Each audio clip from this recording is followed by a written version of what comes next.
Hey guys, welcome to another episode. Man, I'm pretty excited today. I'm down at my buddy's shop. I'm working on my bead roller. I'm working on my planishing hammer bits to go on my English wheel frame. I came down on Thursday, and while I was out of reception in the middle of nowhere, I broke the 1,000 subscriber mark. Got back into reception, had a whole bunch of texts, and yeah, it's exciting to say the least. So thank you to all of you that subscribe. And if you haven't subscribed yet, why? I do all kinds of cool stuff. I swear, I won't try to sell you magazines. I just enjoy your company and your interaction, your comments, and all of the people that are telling me that I do it wrong. Not so much on here, but yeah, we're gonna do a bunch of work in the shop. If you haven't subscribed, do me a favor, please subscribe. Like the video if you get anything from it.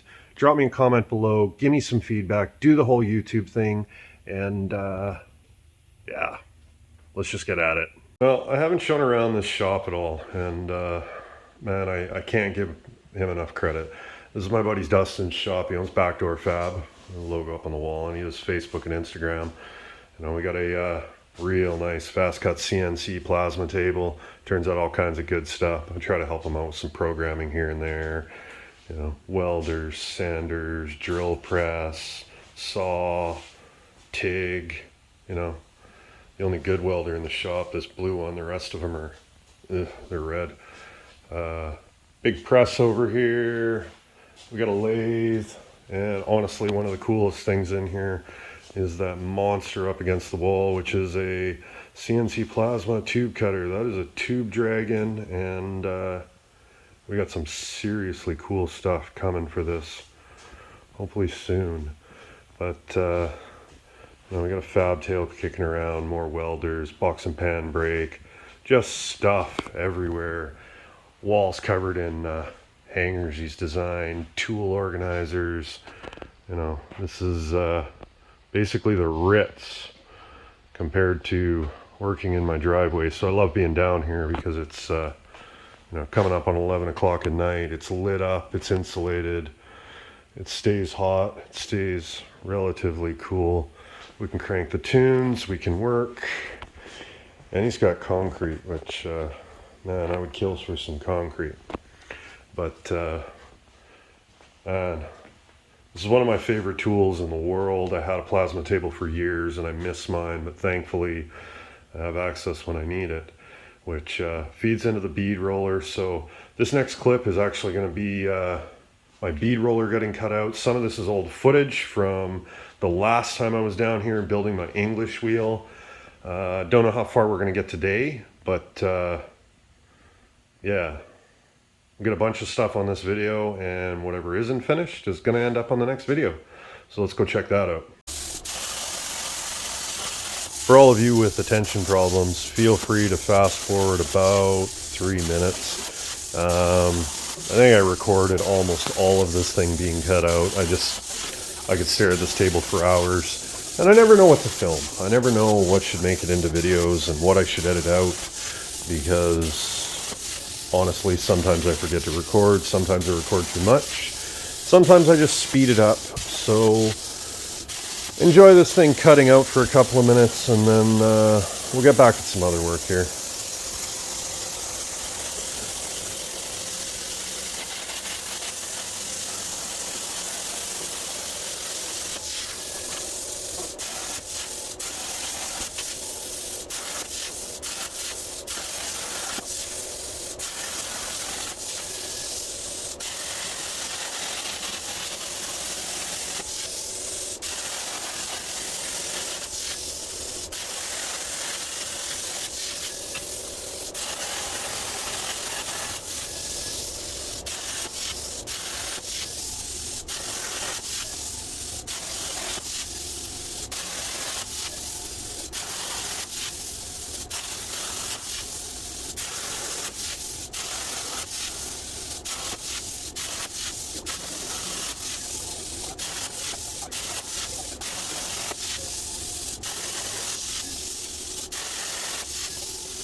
from that to that. I don't know if you can hear this, but laid out the shaft in CAD. Now we got the shafts for both of the bead rollers we're building sitting on the floor. Well, I'm just hogging out the gears for the end of the shafts. I got into the mindset that my dies were 7/8, so I ordered 7/8 gears. And then unfortunately I wanted 1-inch shafts to just save on some deflection. So luckily we've got a lathe here. Got a bunch of 1.5 120 wall DOM.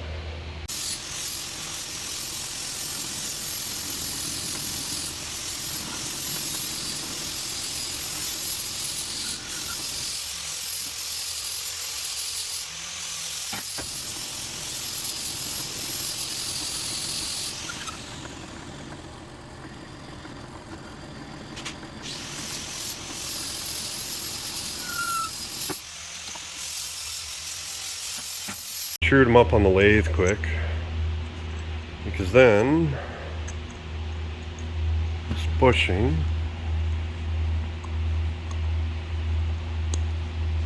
doesn't go in when I'm trying to show someone. Let's try this end.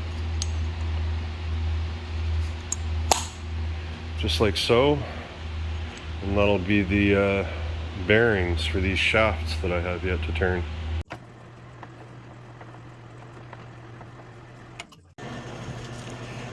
You know how it is. Sometimes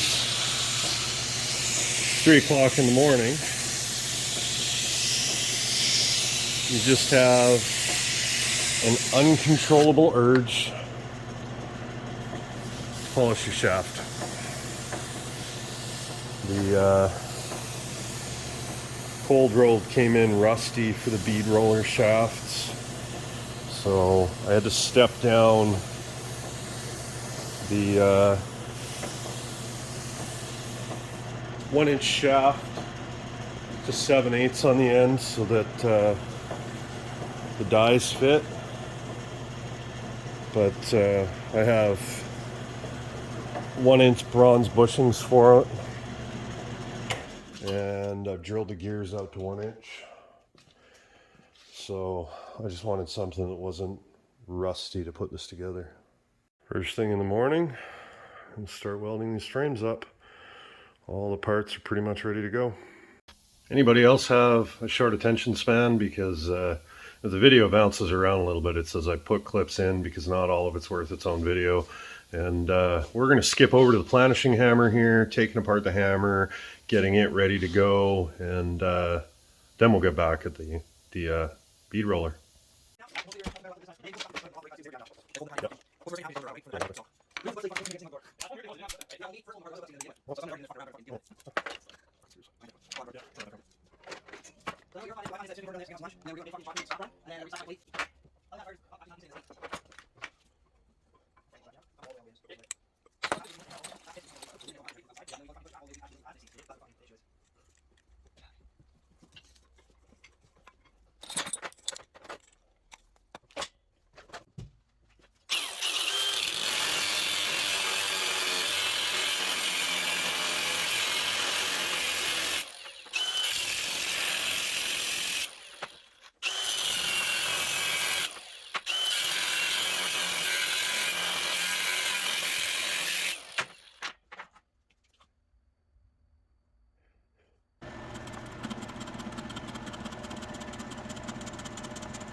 Well, I got my planishing hammer drilled and tapped for quarter pipe, and you can see, the center of that is pretty much on the upside of that area there, so the air will get where it needs to go, and Get some pretty decent threads in there, so I'm happy with that, and I can finish building the mount for this thing.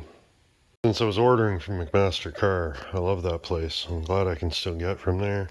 I got some plastic knobs. When I get this home, I'll round over all these edges, clean up the bolts on the end, but now I got plastic knobs. I don't have to grab this, and I even got a set screw, so I don't have to fight that bolt up against the bottom of the frame anymore. Pretty much. It's just better in every way now. Well, no tripod today, but this is the initial mock-up. Just kind of laying it out on the floor, figuring out what I got to clean up. I got to fix a couple of the notches. It's probably ridiculously overkill, but it ain't gonna flex. Well, there we go, guys. That's it all tacked up. Got the shafts through there to make sure everything's true. Realistically, none of these rips, none of them matter. The only thing that matters is that those bushings and those bushings stay true to the shaft. That's it. And even that, there's a little bit of margin for error.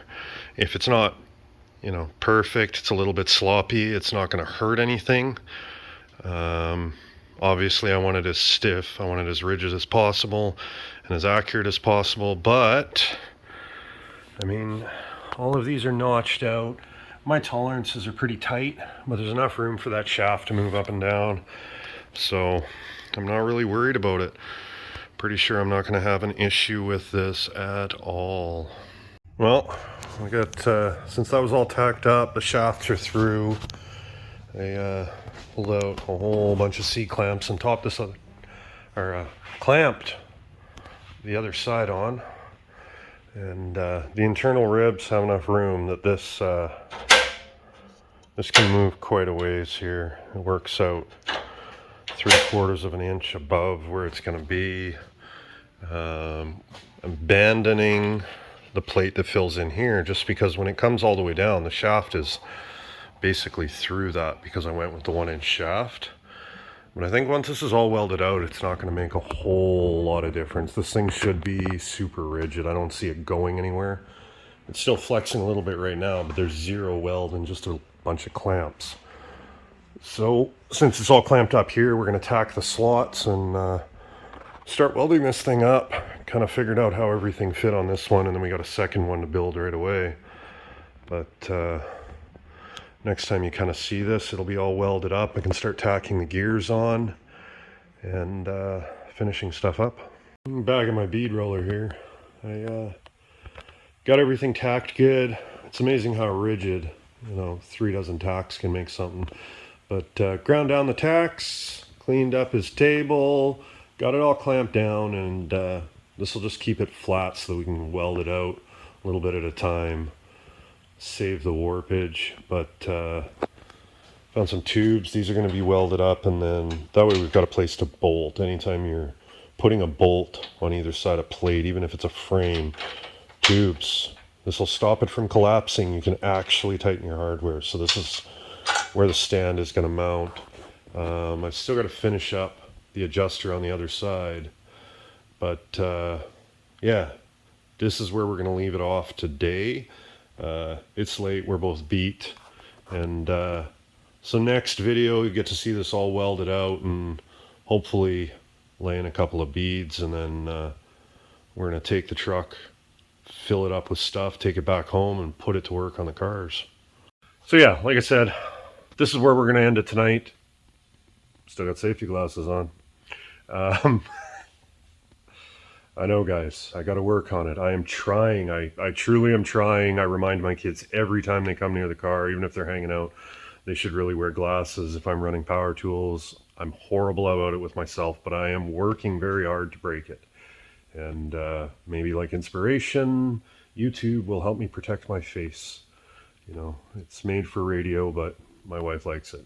So, if you got anything out of the video, you picked anything up, you enjoyed the few minutes you spent with me, and you haven't subscribed, please do subscribe, like the video, drop me a comment, do the whole YouTube thing. Thanks for hanging out, and I will see you on the next one.